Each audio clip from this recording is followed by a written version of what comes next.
Eu estou aqui hoje comemorando um marco no Terra Incógnita. Há um tempo atrás, nós tínhamos comemorado a marca de 500 assinantes do canal. Anteontem, eu estou gravando isto aqui no dia 1º de abril, mas não é piada, vocês vão checar isso aí. A gente chegou a 666 assinantes do canal. Neste momento já estamos em 672.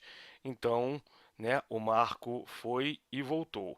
Quem me acompanha nas redes sociais, eu coloquei a foto, né, o print screen no Twitter e no Facebook desse marco.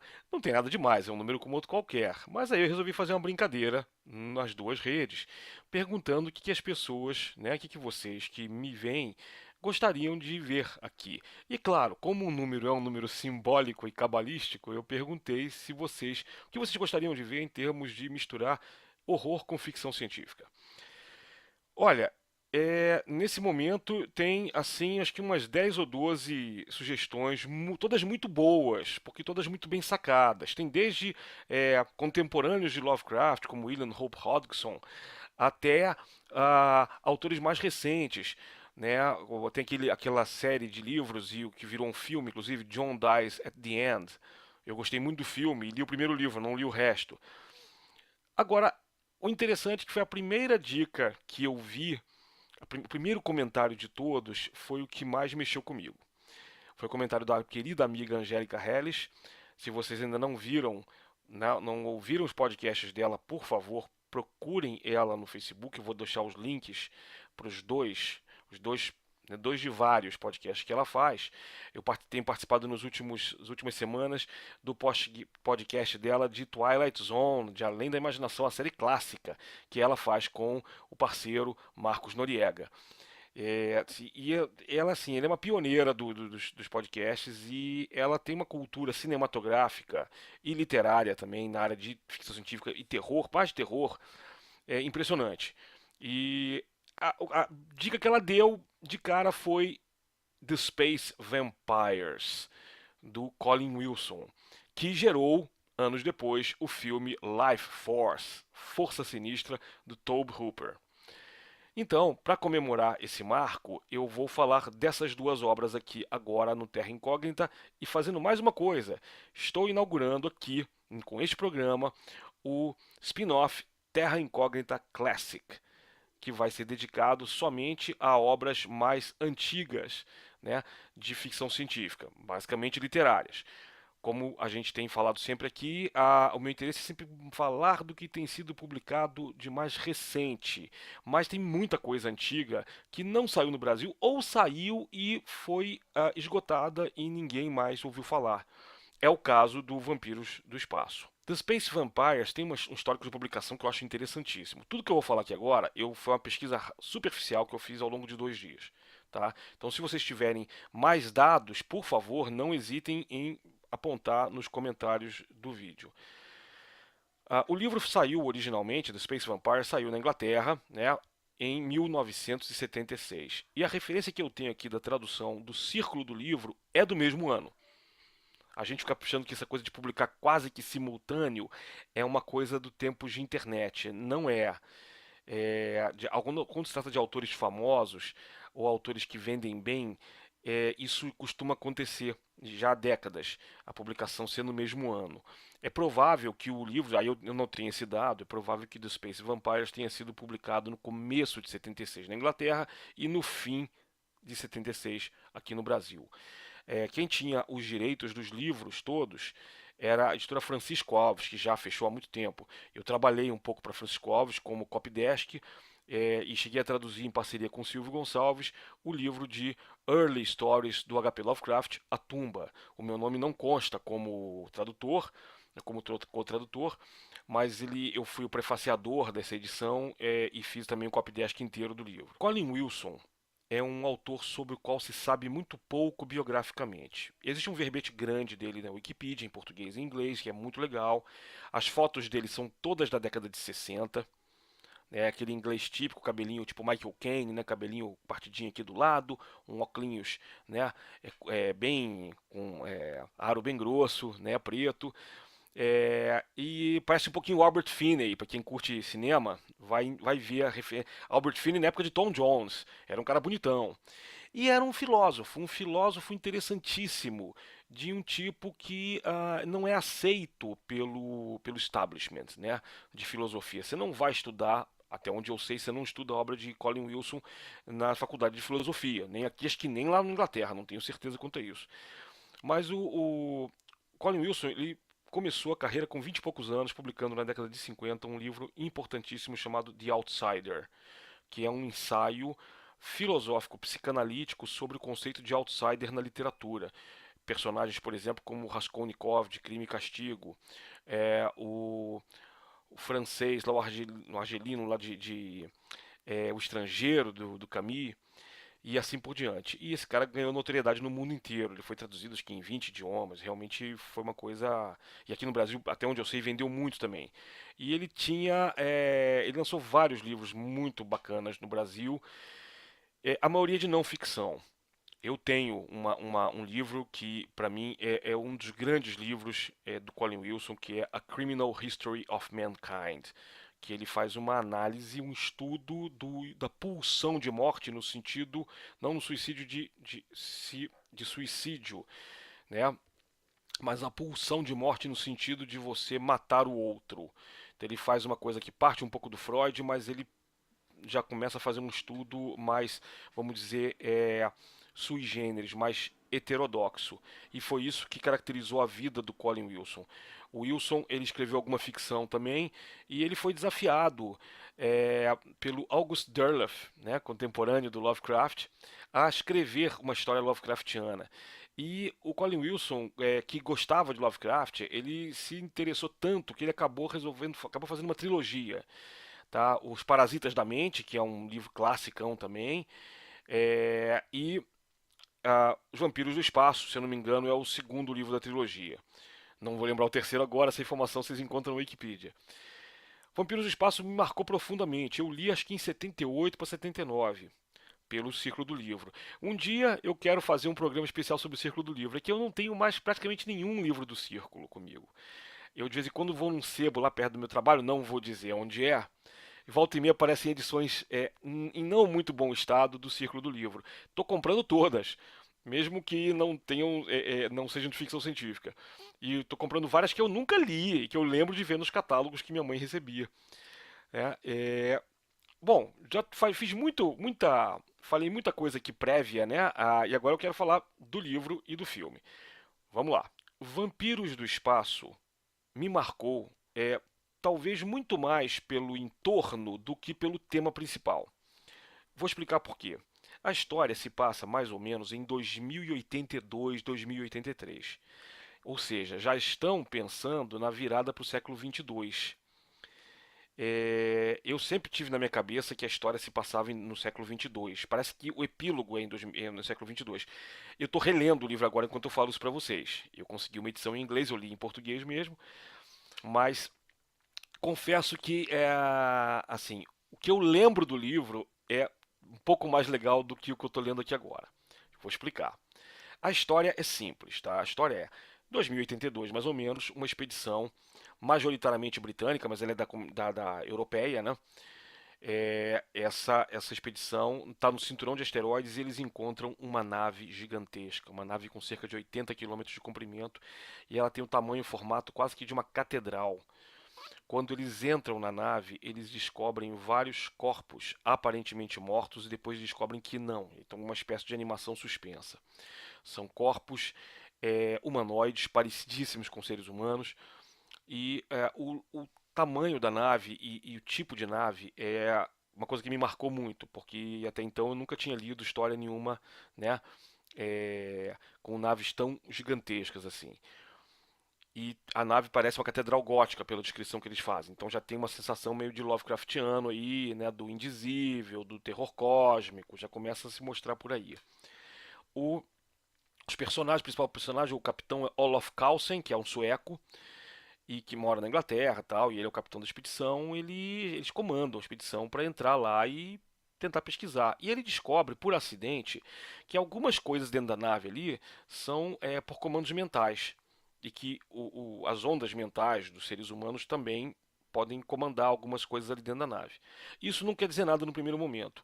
Eles acabam levando um dos corpos, não, três corpos, dois humanoides de sexo masculino e uma do sexo feminino para a Terra. E lá eles constatam que realmente esses seres estão numa espécie de animação suspensa que eles não sabem como é. É quase como se eles estivessem meio mumificados, mas aparentemente ainda com energia. E aí começa a primeira sacada da história. Nós estamos num universo que é muito louco. A gente pode hoje em dia dizer que a história de Vampiros do Espaço não é só uma história de futuro, é uma história de futuro paralelo, como se fosse uma realidade alternativa da nossa. Você vai dizer, poxa, Fábio, mas por quê? Se a história já passa daqui ainda mais algumas décadas, não pode ser um futuro alternativo. Eu imagino que sim, imagino que possa, porque eles fazem menção o tempo todo à energia lambda e uma medição de energia lambda que os corpos humanos têm. Então, um corpo humano morto tem 0,04 lambda de energia.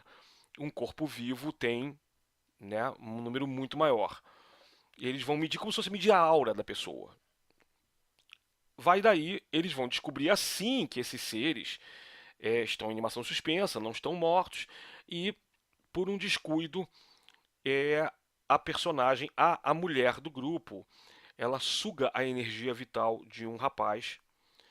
E essa cena é complicada porque é um rapaz que aparentemente ia cometer necrofilia, aparentemente ia estuprar o cadáver. Mas ele é morto, ele não chega a fazer nada, ele é morto, a energia dele é sugada, ele vira uma múmia e ela recupera, levanta e sai embora, sai fora. O Carlsen vê isso num circuito fechado e vai atrás dela. E aí começa uma confusão que eu não quero contar a história toda para vocês, mas a questão é, eles chegam à conclusão de que realmente esses três seres são vampiros de energia. Não são necessariamente maus, podem estar tentando sobreviver, mas eles vão descobrindo pequenas pistas que podem dar a entender que, evidentemente, eles ajudaram a semear o planeta Terra, né? São muito semelhantes a nós, e que eles estariam por trás do mito do vampiro, como por exemplo do Conde Drácula. Essas observações são feitas de maneira meio gratuita. O Colin Wilson ele é muito bom ensaísta. A ficção científica dele deixa muito a desejar. E ele não amarra tão bem assim essas explicações. O mais legal é justamente o entorno. Quer dizer, você imaginar um século XX, quase 22, em que o comportamento humano não mudou, a moda não mudou muito, o que é uma coisa que até então não se imaginava um futuro com a moda radicalmente diferente, todo mundo muito diferente. Infelizmente o comportamento não muda, é uma sociedade muito machista, a mulher quase não tem um papel legal nesse livro do Colin Wilson, as mulheres quase todas são. Ele bota mulheres muito inteligentes, a mulher do Carlson é uma mulher inteligente, mas é dona de casa. Né? A mulher, três mulheres que aparecem, é até interessante porque isso foi escrito depois bem depois do Estranho numa Terra Estranha, do Heinlein, acho que uns 10 anos depois. E ele coloca um personagem lá que é um conde sueco que tem umas três garotas que ficam cercando ele, são alunas dele. Alunas mesmo, tá? Não se sabe se rola sexo, aparentemente rola, e aí de novo é um problema na história. Vamos lembrar da época, não estou passando pano, mas realmente é problemático. Mas me parece muito o Jubal Harshaw do Estranho na Terra Estranha com as suas três é, discípulas, amigas e talvez amantes. Isso é muito interessante porque aí ele começa a trabalhar a questão da energia lambda com uma espécie de troca de energia e um conceito, aí entra um conceito filosófico, o livro quase vira um conte philosophique, né, do tipo francês, que é um romance de tese para tentar provar alguma coisa, e ele joga a ideia de que nós todos somos vampiros de energia de algum jeito. Só que esses alienígenas realmente são projetados geneticamente para isso. A gente não é. A gente lida com essa energia, é aquela coisa de ter pessoas que sugam tua energia. Vários de vocês agora devem estar achando que isso é uma babaquice, mas outros devem estar também dizendo assim, putz, é verdade. Eu conheço gente assim. A gente conhece gente assim. Se isso é verdade ou não, eu não vou entrar nesse mérito porque isso aqui é ficção científica. Mas é interessante, eu acho que o Colin Wilson parte de pressupostos desse tipo para construir uma história que dentro daquele universo faz sentido. É que ele não desenvolve muito, os personagens são assim ingleses típicos da década de 70, tá? Os caras bebem álcool dentro da nave, lá no cinturão de asteroides, entendeu? Os caras, bom, fumar eles não fumam lá, mas todo mundo fuma em todo quanto é lugar na Terra, porque ainda estamos nos anos 70, né? Na época em que o Colin Wilson escreve a história. Então você tem aí uma história que, se por um lado é problemática, por outro ela é muito interessante, porque ela tenta trabalhar com soft science fiction de maneira bem alternativa. Ele tem muito menos domínio da narrativa que a Ursula Le Guin, mas eu diria que ele se aproxima da Doris Lessing em Shikasta, por exemplo, ao construir uma espécie de teoria científica esotérica. E ele tenta sempre ser científico, mas aí a gente vai lembrar de filmes como The Quatermass Experiment ou Quatermass and the Pit, que são filmes, né, escritos pelo Nigel Neal e feitos, colocados na BBC, passados como serials da BBC na década de 50 e 60 e depois transformados em filme da Hammer Pictures. Então você vê que esse livro ele é muito legal porque ele trabalha com essa questão de energia sexual, trabalha com algumas situações do século 21 para 22, como por exemplo os gafanhotos, os grasshoppers, que são naves parecidas com os carros voadores de Blade Runner, que é interessante também pensar nisso. Então essa história ela é bastante interessante no sentido de mostrar um mundo do futuro que é alternativo, na minha opinião. E é bem legal, apesar, de novo, vou falar pra vocês, tem uma coisa machista ali, sexista, é, nessas situações que eu falei do estupro agora, tem um personagem que aparece depois que o Coulson volta pra Terra. Ele encontra no Hyde Park com um rapaz que podia ter sido filho dele, na verdade foi filho de uma namorada que ele teve. Logo depois que eles se separaram, ela casou com um cara e teve um filho. Então ele falou, putz, podia ter sido meu filho. Mas o garoto é um escroto. O garoto chega pra ele e é jornalista de fofocas, olha só, de fofoca, e ele quer passar a ser um jornalista investigativo. Então ele fala: Porra, Carlsen, me arruma aí uma oportunidade de eu tirar umas fotos lá dos cadáveres, falar com as pessoas, te fazer uma entrevista. Eu falei: Bicho, foto não, você não pode tirar, mas ok, vamos lá, pode ver os corpos, eu te dou um tour porque o negócio tá na Inglaterra, não tem NASA, não tem porra nenhuma. Os Estados Unidos nunca é referenciado na história, o que eu acho bem legal. Mas o garoto vai lá, e o garoto é um escroto. Ele tá com uma garota lá no pai de parque, ele manda a garota passear, manda ela embora pra ele poder ficar com o cara. Aí o cara leva ele lá. O cara leva ele lá e o cara deixa ele sozinho com o cadáver, mas, sabe, não faz o menor sentido essa merda. Só que aí o cara tá vendo uma outra coisa, mas ele lembra de ver pelo circuito fechado lá se tá tudo certo. Quando ele vê o rapaz tentando chegar junto da menina morta. Só que a menina pega ele. Ele morre. E aí começa o que eu falei. Ela foge, só que ela é encontrada morta logo depois. E tô falando do seu começo do livro, tá? Esse é o primeiro terço do livro. Ela é encontrada morta logo depois, os outros dois seres também morrem mesmo. E aí o pessoal diz, acabou o problema. Mas aí vira coisa tipo invasores de corpos.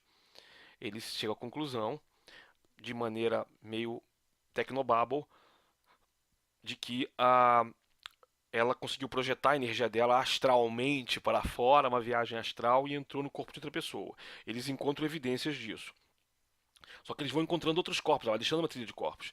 E aí eles acabam encontrando referências, assim, outras pessoas que dizem para eles, não, vamos ter calma, não vamos induzir um pânico na população. O que é muito interessante. Até eles perceberem que algumas dessas pessoas que estão insistindo para que eles não revelem isso para a população, podem estar possuídas por esses vampiros de energia. Aí vira o samba do astronauta doido e o pessoal tem que tentar impedir a todo custo essas criaturas. Eu vou parar o livro por aqui, mas só para dizer para vocês o seguinte: ainda estou achando muito interessante, apesar do machismo inerente, o entorno da história. Existem outras coisas que vão aparecendo que eu falei para vocês, por exemplo, um dispositivo que o Carlsen, quando está dormindo, ele liga na cabeceira dele e tira o som do ambiente ao redor. Ele consegue não ouvir o som ao redor. Mas é engraçado que me pareceu muito mais legal quando eu era adolescente e li o livro, porque em inglês é Soundproof Mechanism, que é uma bobagem, pode ser qualquer coisa. A pessoa que traduziu, não tem essa informação, que tiver me passe, por favor, traduziu como insonorizador, que eu nunca esqueci essa palavra porque ressoou muito fundo aqui na minha cabeça. Eu falo, nossa, deve ser um puta dispositivo. E é um dispositivo legal, só que o nome em inglês que ele deu é de um cara que realmente não tem muita intimidade com os parangolés da ficção científica. Aí ficou desse jeito que eu estou falando para vocês. Agora, sem dar spoiler, posso dizer para vocês que o livro termina de modo interessante, heterodoxo, porque não é uma aventura de ação. O Coulson é um cara frio e calculista, mas ele fica tendo uma ligação telepática com a mulher. Uma história que me passa batido, você tem que reler depois a parte do livro para entender exatamente por que isso. Tem coisas que são muito, né, jogadas no meio da narrativa. E ele é um cara muito moral sem ser moralista. Ele fica pensando nas consequências desses atos todos, o que, que ele deve fazer, né? É, porque ele também chega à conclusão de que ele pode ser um vampiro, e um vampiro vampirão, não um vampiro, uma pessoa qualquer. E aí ele vai ter que tentar enfrentar essa pessoa, né? Essa alienígena, mas tendo essa noção da troca de energia, o que, que isso pode provocar para ele. E tem muitas explicações loucas do Colin Wilson sobre sadomasoquismo, BDSM. Tem algumas observações que ele faz que são totalmente preconceituosas, inclusive com relação ao BDSM, com relação à questão que ele coloca, como na época se colocava, uma coisa de perversão sexual. Mas o final do livro também, o que eu me lembro de novo, estou falando para vocês aqui porque eu queria fazer isso quando está fresco na minha memória. Estou quase acabando o livro, mas parece que o epílogo é já no século XXII e os personagens todos já velhinhos, rememorando o que aconteceu. Então não existe um final, um grandioso final. Isso eu posso falar para vocês. É o tipo de livro que mesmo que eu soubesse o final e falasse para vocês, vocês iam provavelmente querer ler até para discutir as questões que eu estou levantando aqui agora. E aí temos o filme Life Force, Força Sinistra. Esse sim é um bagulho sinistro. Esse filme é um filme dirigido pelo senhor Tobe Hooper, diretor de O Massacre da Serra Elétrica, 1 e 2, e Poltergeist. Então, o que acontece? O senhor Tobe Hooper resolveu dirigir essa adaptação. Mas aí vamos começar. A adaptação é muito interessante. Roteiro, Dan O'Bannon, Alien, né? E Donald Jodorowsky. Então já sabemos que Dan O'Bannon... Ah, e também Dark Star, do Carpenter, se eu não me engano. Você, porra, legal, né? Dan O'Bannon, garantia de qualidade. É? É? Nem tanto. Patrick Stewart, o eterno Capitão Picard, né? Enfim.